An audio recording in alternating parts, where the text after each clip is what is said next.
we have a 150 company portfolio. We're doing 30 new deals a year and generally see about 600 companies at the top of the funnel. Understand that our skin is the largest organ of the body. Very excited. This is Blair Durham with Black Wall Street Today, your media hub for all things Black entrepreneurship, politics, news, and events in Hampton Roads and beyond. Wouldn't you like to be a guest on Black Wall Street Today with Blair Durham? Well, the link is in the show notes. And now, here's your host, Blair Durham. Greetings. Welcome. It's the 151st edition of Black Wall Street Today. I am so excited. Today's show is sponsored by Milestone Mental Health Agency, Apex Financial Group of Virginia, as well as the COO team. Let's go ahead and get started. Joining me now is Ron Wilson. He's the founder and owner of Best Bald Shave. Ron Wilson's search for the perfect shave solution led to the development and manufacture of Best Bald Shave, a unisex formulation of very specific combination of natural oils that results in extremely smooth hair removal, legs, underarms, bikini area, head, face, and body. Welcome to the show, Ron. How are you? I'm doing well, Blair. Thanks for having me. How are you this morning? Very excited. Excited about Best Bald Shave. And I know that you have recently launched your website. Tell us a little bit about your product line and kind of what led you to this place. I always feel like there's typically a specific pain point when someone decides, I'm going to create a product. So I want to hear that story. No, it was interesting, and that's a great question. So I basically started the product out of need, right? I used to have a nice head of hair and, could brush it and comb it and do different things. And then obviously, time kicked in and I had to do some things a little bit differently, right? So I had the need to shave my head, and I tried every product that was out there, right? So it's tons of shave oils, it's tons of shaving creams, tons of razors. And I was in the pursuit of a perfect shave, right? And, I had some lower end products, mid-scale, higher end, but nothing quite did the job. So, when that typically happens, it's like, hey, I have to find something that works. I have to find something that will be suitable for me, right? So I worked for 5 years, putting, some different products in place, worked with an all natural company to put the formulation together with the natural oils. And, over a 5-year process, I found the perfect combination, right, of 4 oils and also the way that we formulate the product to really create a shave without equal. And then when I put together the focus group to find out, okay, how does this product actually work, for men? Because I know typically we have, specifically for Black men, we have issues with shaving and we typically stay away from it. How does this product actually work and on what types of skin? So when I had the focus group with all different variations of skin, oily, dry, troubled skin, dark skin, lighter skin, and then I had women use it as well. And then it was quickly determined that, wait a minute, this is truly a unisex product. So that's how that came about, because originally it was just for me and people that look like me to get a tremendous shave, whether it's for head or whether it was for face. But then with the focus group and different people tried it, and we found out, like in short order, like when women shave their underarms and they may have dark skin, that after a few months, the dark skin came back to normal. And I was like, whoa, we have something here. So originally, in full transparency, it wasn't something that I went, out initially and from the onset to say, hey, I'm going to start a unisex line or a unisex product. It just kind of evolved into that and morphed into that, which I was like, man, this is something special here. And, I'm thankful for that focus group to allow me to understand that truth. And, once we did that, we put the packaging around it to make sure that it was truly a unisex looking product, upscale in nature. And that's how it happened. And then once we had the shaving oil, right, which is basically the foundation for shave without equal, it's like, hey, I need to, along with that, we need a shaving cream. So I created a shaving cream and took out all of the chemicals, right? I think very few people, understand that our skin is the largest organ of the body. So not a kidney, not a liver, not a heart. So we tend to put anything on our skin. So with the shave oil being all natural and, obviously the shaving cream needed to be so as well. And then after that, I said, hey, we need to do some razors, right? There's nobody that has an upscale razor line that's aesthetically pleasing yet functional. So that's why we created the Grandeur razor collection. It's very sturdy, metal, has the ergonomic grooves in it, for ease of use, and extremely functional. So we just tied everything together, right, to have the full gamut for the overall hair removal experience. Well, congratulations, Ron. This is exciting, right? First off, I mean, I'm new to the experience, so the idea of a shave oil got me excited because I'm this kind of earthy person anyway, Right. And then when I kind of glimpsed the packaging, the packaging alone, you come out with this gold piece. It got me excited. How is the market responding to your product line? Yeah, that's, and thank you so much for the compliment. I appreciate that. And really that was the premise, right? And that was the expectation, behind it, is to have something that's gold and bold and exciting. And, we launched, a little over a month ago, and it's been phenomenal. Like, we really haven't even started a marketing campaign, which we're gearing up to do now with videos and, different things of that nature. But just the word of mouth alone has been phenomenal. As a matter of fact, we kicked off at your ribbon cutting ceremony. So thank you for that. And wow, we had some special people there, right, in attendance. We had some government officials, and we had some heavy hitters, and we had people to come by, and they showed tremendous love, right? And the same thing is like, wow, we love the color, we love the packaging. It's amazing. We love how it looks. But then after they procured some of the product and got home, we had notes and emails, and people like, man, I've never had a shave like that. It was the smoothest experience ever. Wow. Both women and men alike. So, the market has responded tremendously well.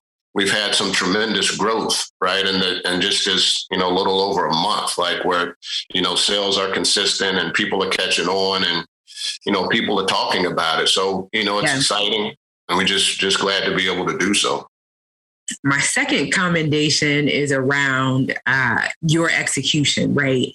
Mm-hmm. I'm sure you're not the first person to kind of have this idea, but to get the manufacturing figured out at this level, I know it required some due diligence on your part. And of course, Black Wall Street today, this platform, it's a networking opportunity. It really is. People listen, and they're inspired, and they're informed, they're made aware that connections exist, right? That they can move their own ideas forward. I'd love to hear more about that part of the process too. What was it like getting this from ideation kind of to prototype and now to the market? No, you hit the nail on the head. Like, that's the challenge. Like, there's millions of ideas out there, right? And then people kind of hit the roadblock, like, okay, what do I do now with execution, right? Yes. So for me, So for me, it's always been like, in our mind, everything starts with 1D, right? So we think it and we conjure it up in our mind.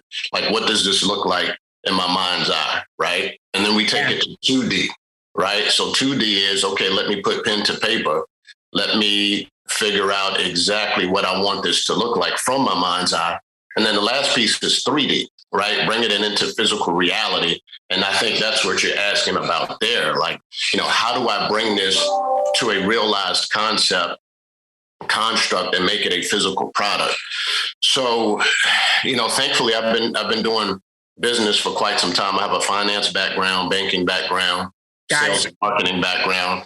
And I was afforded an opportunity to meet a number of people, throughout my business days and business years that are in a manufacturing space. So originally my goal was to have everything set up and manufactured and done here in the States, right? I wanted that done. So I looked high and low, and I checked with some people. They just couldn't do exactly what I needed to have done, right? Because everybody's in the same vein. Everybody, you have the razors that exist in the marketplace, the products that exist in the marketplace, everybody's doing it the same way. And they're just basically just treading out and throwing out new products that, are basically the same. So I had to work overseas and do some things overseas. Yeah. And I had those relationships for probably over 15, 20 years, right? In different capacities, where they could help me and guide me and say, hey, this is what I have, right? This is what this is what I want it to look like. And I see you have that razor up there, and it's a gold, and it has all of these intricate details and stuff on it. So that's how I drew it, and I had it in my mind, and they were able to bring it into reality. But to get a little bit more specific on that, right, is, you have to have somebody that has done proof of concept, right? And I lean on people, and I look up to people, and I have mentors that have done it before, have failed, have succeeded. And I think that's vitally important, right? We have a tendency to create products, and then we hold this stuff close, right? We don't share how we did it. We don't share how we got there. So, I've been talking to younger entrepreneurs and kind of sharing the insight, not only from a manufacturing standpoint, but, how do you get the business started? What is an LLC? Where do you go to get an LLC? What's an EIN and a TIN, right? And then you have all of these barriers to entry that keep you from realizing your dream and taking your business to the marketplace. But to your point, again, the last piece to the puzzle is the manufacturing piece. So, I would say you have to do proper due diligence, and you have to ask around, right? Ask who's done it in some capacity, and see if they can be a voice for you and help you to connect with the people that you need from a manufacturing standpoint. Yeah. Wow. Really, really cool. I wanted to ask more questions around that, but maybe you and I will talk offline, right?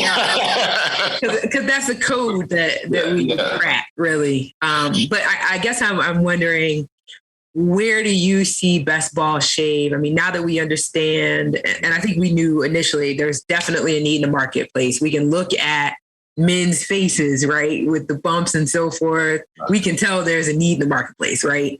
Right. And and other reasons. People want something that's top line. They want something that's high end. And you've produced that. Where are we going in the next 5 years with this product? Yeah. So my goal really was to, in the next, year, couple three, to start shipping overseas. But we've already started that process, which is weird. Just kind of, again, word of mouth, like, to ship all over the country. I'm sorry, not only the country, but all over the world. But I would say in 5 years, we will have the line expanded, because right now, and specifically for this product, it's just not for people that shave with razors, right? So if there's gentlemen out here who shave with, who shave with T-edgers, right? Or they shave with electric clippers, you can still apply the shave oil and then shave with that, and it will give you a clean line and so forth. So along that line, we're looking to expand into different products. Right now, you only have a handful of electric shavers out there. So we're looking to get into that space. We have some other specific shave brushes that are going to be coming out. We actually have some more merch that will be coming out specific to not only to our product, but also just from an entrepreneurial spirit. And, a spinoff on that will be forthcoming as well. So, we just look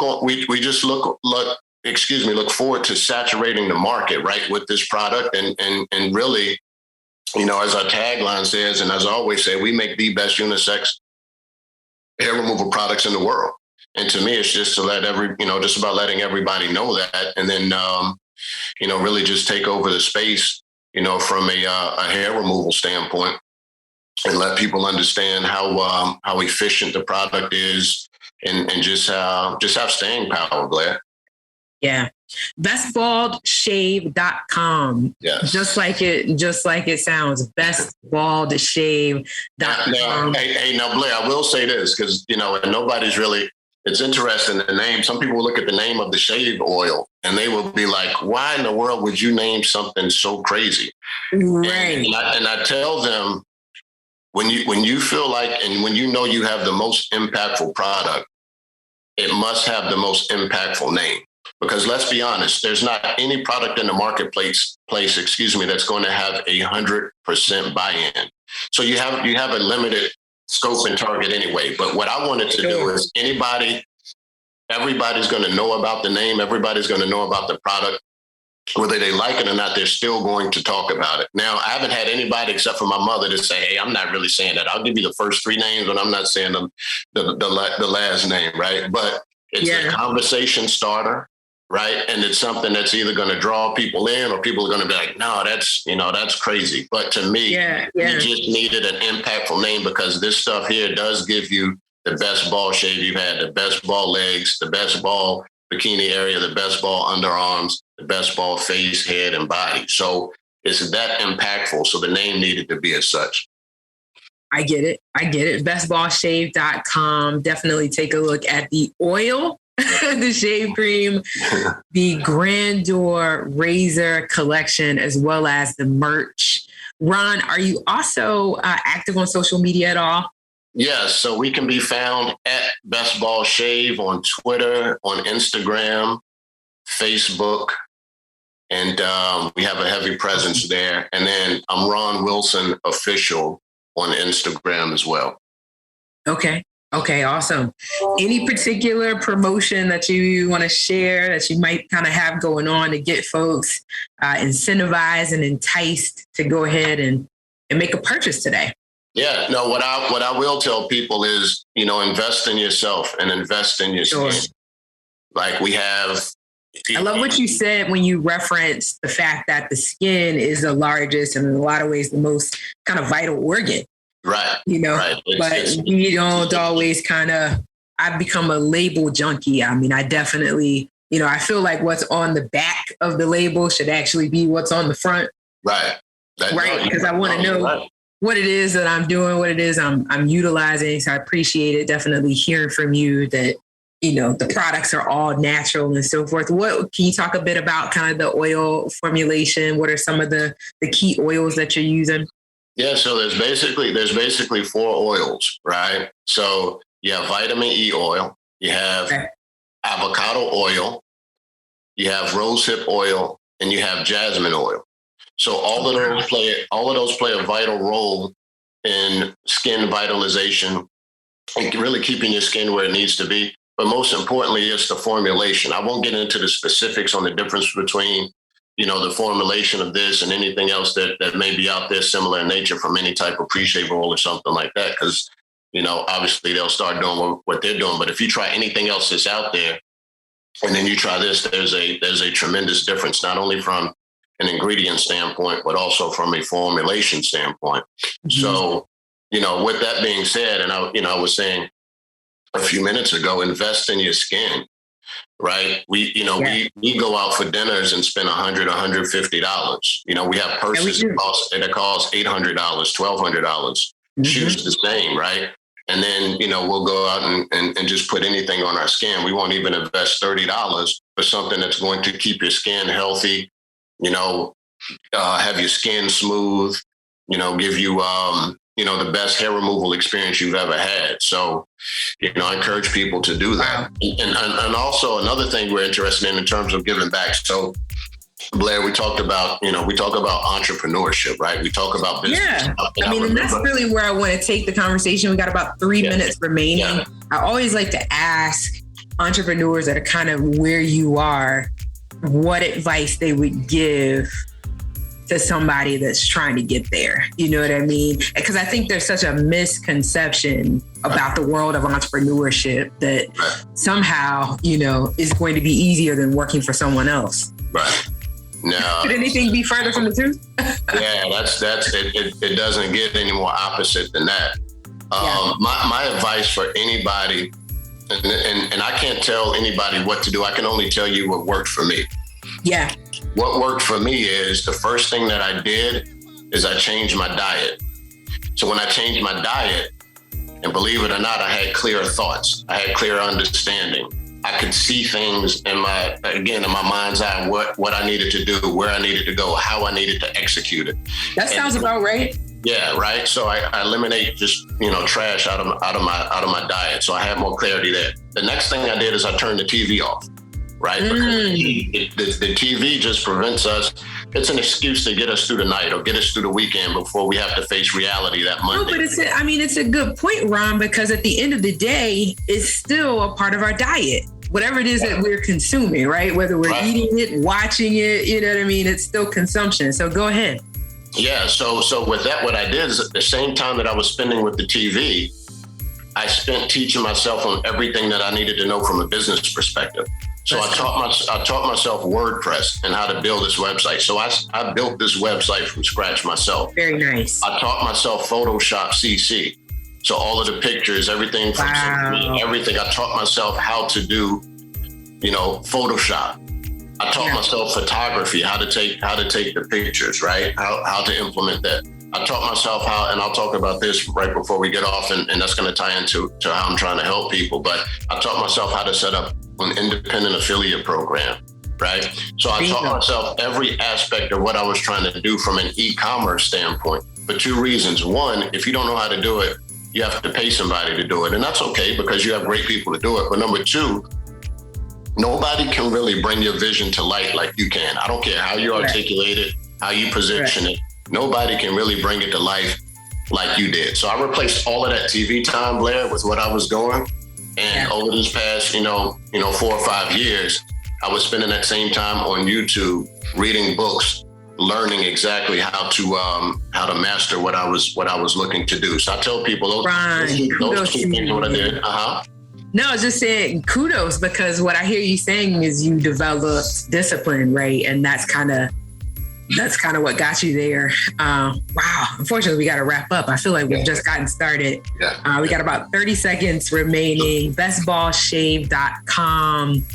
Bestballshave.com. Blair, let me tell this, because you asked me about the entrepreneurs. Most important thing is never give up and never let anybody tell you that you can't do it. Yeah. Stay the course. Surround yourself with other people that are doing something similar or have already done it, and stay the course. That's it, man. Ron Wilson, bestballshave.com. We got to have you back. I'm excited to see, 6 months, 1 year down the road, where you've taken this product line. Congratulations to you. Thank you. I appreciate the time. Thank you for everything, Blair. Continued success to you and everything that's going on with Black Brand. I appreciate you all so much. I appreciate the platform. You all are doing amazing things, and congratulations. Hey, this is Seiko. DJ Seiko Varner, the producer of this podcast. So when I'm not producing podcasts, I'm actually DJing wedding receptions, corporate events, proms, other formals, and I would love to take care of your special event. So our company is Positive Vibes Incorporated, www.positivevibes.net. That's www.positivevibes.net. We've been performing for over 25 years, and we would love to bring our expertise and our fun to your special event. Positive Vibes Incorporated, www.positivevibes.net. Peace and prosperity. Welcome back to Black Wall Street Today on Smooth 88.1 WHOV. Welcome back. It's the 151st edition of Black Wall Street Today with Blair Durham. I'm joined now by Tom Weithman. He's the Managing Director and Vice President for CIT. As the CIO for CIT and the Managing Director of the CIT Gap Funds, a family of early stage investment funds with a 15-year plus track record, generating both exceptional returns and socioeconomic impact. Weithman is a proven operator, investor, director, executive, and advisor with experience spanning federal, commercial, and nonprofit sectors. As architect and leader of the CIT Gap Funds, Weithman has established himself as one of the nation's foremost experts on quasi-public fund formation, early stage investment, accelerator development, and the contribution of catalytic capital to innovation, commercialization, and economic development. Through his work at CIT Gap Funds and role as founder of the Mach 37 Accelerator and Seed Fund, Weithman has gained recognition as a leading capital provider for cybersecurity startups with direct investment experience in more than 75 such companies.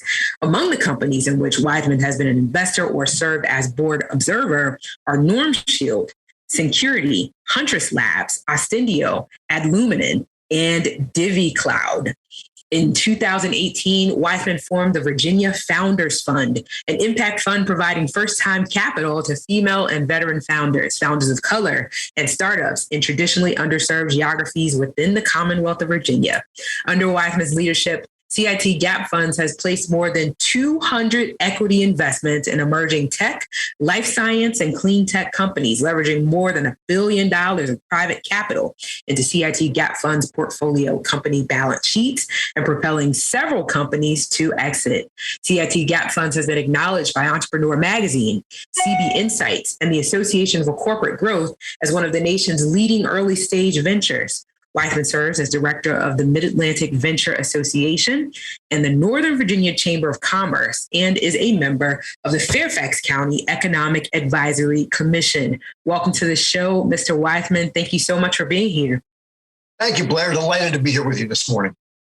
I'm excited to have this conversation. And really, if you could just help us to understand 30,000 foot view, what is it that CIT does? And then we'll segue into your specific role and the work that we're doing around underserved entrepreneurs.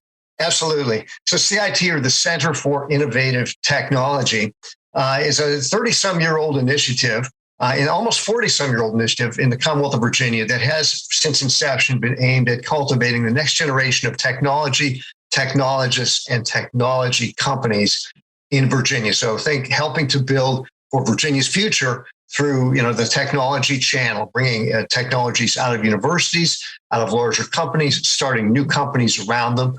Anything we can do to commercialize next generation technologies. We've done this through a variety of programs over the years. At present, we have four significant divisions within the organization.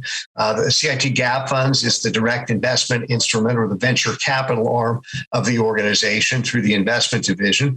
We have a division aimed at tech commercialization, which really focuses at bringing technologies out of institutions of higher learning and federal labs to the marketplace.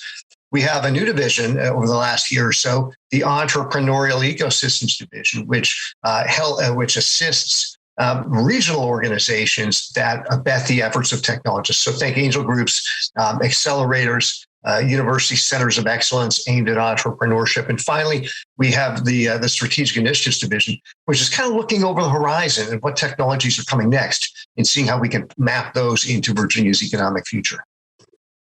Yeah, I'm excited. So what discoveries has CIT made around minority entrepreneurs in particular, as it relates to startup, as it relates to investment? I know there's been a ton of research on the part of CIT to kind of talk with minority founders about their specific challenges and so forth. What has been the outcome of that study? And then how are we looking to close the gap? Sure. Well, I'm not sure we've gotten to the outcome yet. Okay, fair enough. Just trying to cut to the chase. And we continue to learn. I would say that we have purposefully tried to accelerate that pace of learning over the last couple of years. And maybe one of the biggest single eye openers that I've had was a roundtable discussion that we convened just about a year ago. But I'm going to back up our story a little bit from that and talk about the formation of the Virginia Founders Fund in 2018. We've been investing since, I guess, about 2004, 2005 in high growth tech companies around the Commonwealth. We've done, I guess, about 250, 260 of these early stage companies to date, all around high growth, high promise technology companies rooted in science and technology, in tech writ large, in clean tech, in life sciences. And, we've always tried to invest in a diverse founder base that was diverse both geographically and as people would identify ethnically, by race, by gender. 2018, we probably took a more purposeful position on that in developing the Virginia Founders Fund. We took proceeds, about $3 million of proceeds earned through our flagship GAP investment programs, and we potted it in what we call the Virginia Founders Fund, which was an effort really to shine the spotlight on traditionally underserved communities in Virginia. And for the purposes of that fund, we defined those communities both geographically and demographically. So flash forward a couple of years, and we decided to convene a roundtable where we brought together founders of color from all around the Commonwealth, every geography around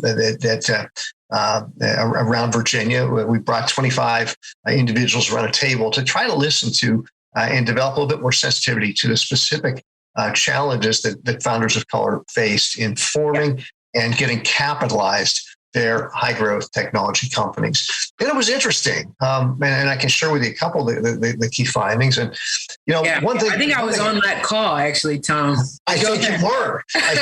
So you probably remember this, maybe remember it better than I do. So jump right in here. But, for me, one of the key findings, I think anytime you bring founders together, people tend to focus on capital and maybe lack thereof. And there's never enough seed stage capital for early companies. And, I certainly can't dispute that. That is always a critical component. But I think the principal learning for me on that call, Blair, was that founders of color often didn't feel that they had access to the same networks that other founders might. And that is access to capital is one such network, but also networks that would provide access to mentorship, to coaching, to a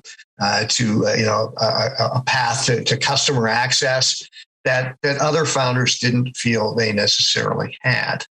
So, sometimes you have a hammer and the war looks like a nail. So we persist in trying to level the playing field for capital access, but also try to address some of these other issues as well. And other partners within the organization have been instrumental in doing that. But that was one of my key learnings and key findings. And there have been a series of steps that have flowed out of that, which I'm happy to discuss. But I think that's a good and a critical point that you raise, and likely the reason that CIT came in as the presenting sponsor for Black Diamond Weekend's all new tech track, right? Because it's aimed at those pieces that you mentioned, ensuring access to the mentorship, the information, these networks, so that those that are really interested in that tech space have everything that they need. Right. In addition to the capital piece. Yeah, I would love to hear more about some of the other steps that you all have taken kind of coming out of that study, and ways in which we support this hopefully growing group. I mean, I've looked at some statistics that just talk about only 1% of VC funded startup founders are Black, for example, from the Venture Capital Alliance back in 2019. 4% of angel funds are concentrated in the Black community. And then even looking at grants, about 9.4% of grants that go out for National Institutes of Health go to minorities. But within that, only about 0.3% are going to the Black community. So obviously this is something I'm really passionate about. Definitely a topic of interest, and always excited to work with, talk to those that are looking to make an impact in this space. So the numbers are sobering to say the least. And if you look at diversity within the venture industry, the numbers are not much better. I was on a panel last week that asked me to grade the venture industry for how it had done in cultivating diversity within its own ranks and within the ranks of companies that were funded, and to give it a grade. And I think I gave it a gentleman's C, whatever exactly that means. It's not a strong performer to date. And things have been slow for a number of reasons. So I can talk to what we've done, and specifically what we have tried to do, and I hope we're on the right track. But as I say, we continue to learn. One of the things that came out of that roundtable was just commentary around the Virginia Founders Fund. I recall we started that back in 2018. We took $3 million of proceeds from our flagship GAP program and put it into a fund that was aimed at shining the spotlight on opportunities in which we would invest in traditionally underserved communities defined both geographically and demographically. And we found that was a source of some confusion in the marketplace. So we found that some of our investments had been done in in geographically traditionally underserved communities, in hub zones, in opportunity zones, in rural parts of Virginia, but not necessarily the funding. In some instances, didn't find its way into the hands of minority founders. So one thing we did to make clear the message and make clear the intent of the fund was we did a cell division. We split it in two, and we launched Virginia Founders Fund 2 that just this past July with an equal commitment, another $3 million. And the same with the Virginia Partners Fund. We split those missions in two. And Virginia Founders Fund 2 is focused specifically on women and founders of color. So trying to narrow the emphasis, again, on that demographic focus. And we've received a pretty good reception to that. We work closely with a number of advisors in arriving at that decision, as well as taking the input from that call. So again, more targeted outreach, more discrete and purposeful investment from that fund. And so what is the process? Because you're right, there's a lot of talk around Virginia Founders Fund. Are you organized in much the same way as, let's say, a CDFI? You're providing technical assistance to those that might be interested in gaining access to this Founders Fund, or what is the engagement process for a tech founder? Sure. Well, we'll come back to technical assistance piece in a moment, but I would say we've doubled down on outreach to a range of communities to expand accessibility to all Virginians of these funds. And we've, my team is committed to taking on a percentage increase, don't mind saying about a 10% increase at the top of the funnel of exposure to companies formed by founders of color in a year-over-year basis. So we have that. We are mindful of that.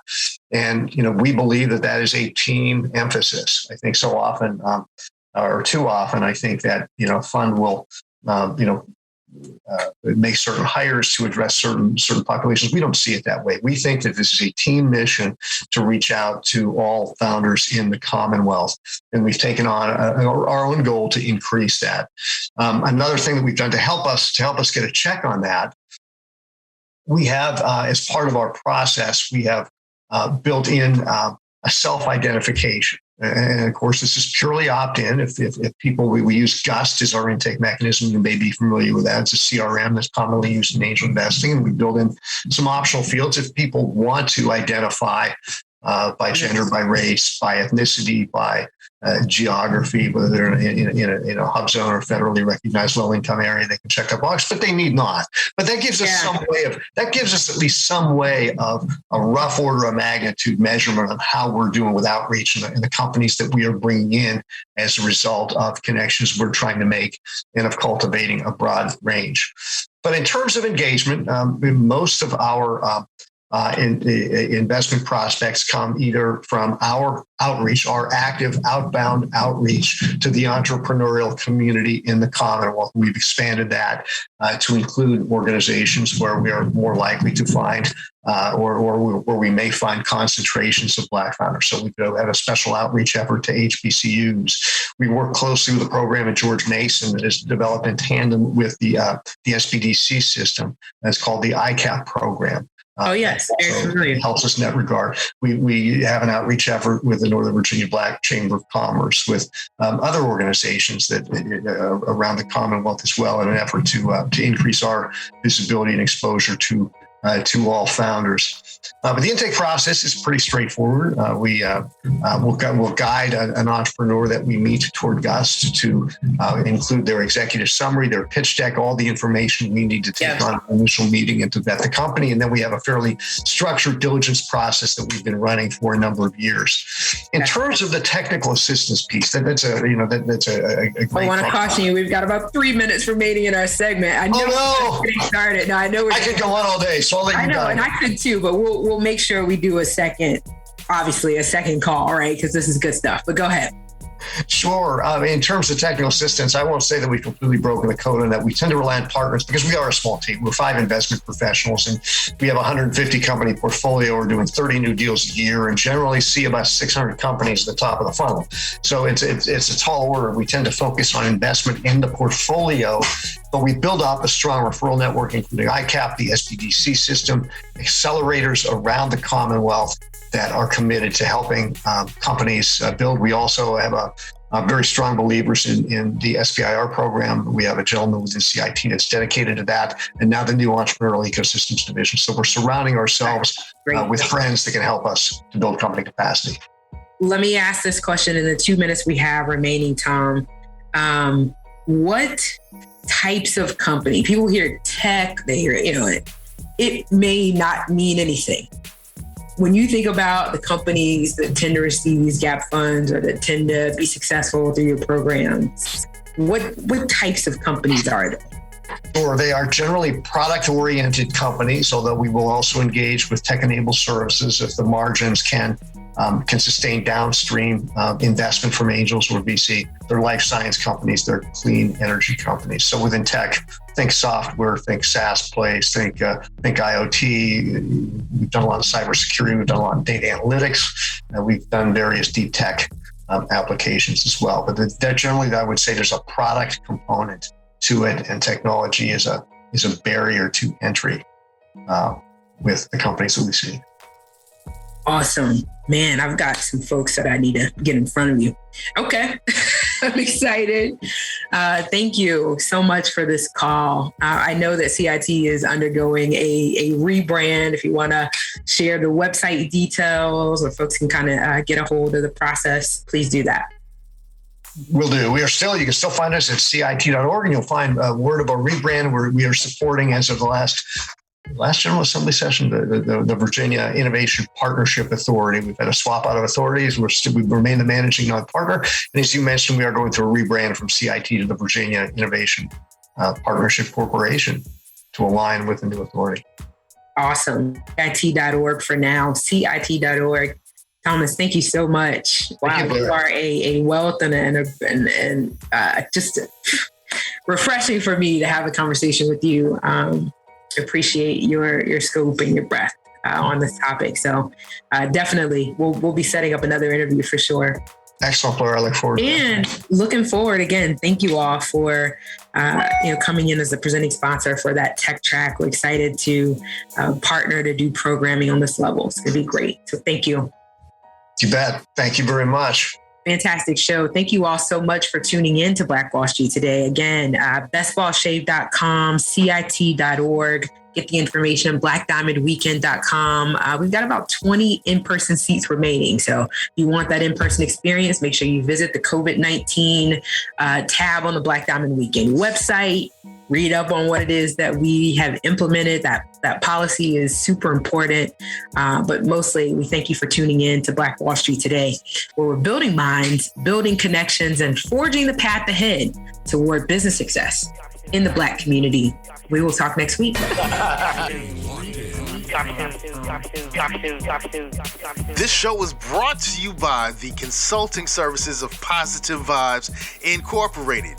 We do credit fixes, we do debt restructuring, and we put money in the pockets of real estate investors. So give us a call. We can fix your credit. We can restructure your debt.